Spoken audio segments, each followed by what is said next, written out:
এই সাইডে গেলে কি করলাম, কনসেন্ট্রেশনটা ফল করেছে, low concentration side, high concentration side, এটা লো কনসেন্ট্রেশন সাইট।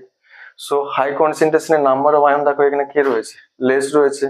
যত কনসেন্ট্রেশনটা ফল করেছে নাম্বার অফ আয়নটা ইনক্রিজ করেছে, তাহলে গ্রাফটা কি আসবে, স্টিপার রেটে ইনক্রিজ করবে, তাই তো? সেটা তো দেখলাম ভ্যালু টাইপের রেসপেক্টে, বাট প্র্যাকটিক্যালি কিন্তু এই গ্রাফটা হয় না।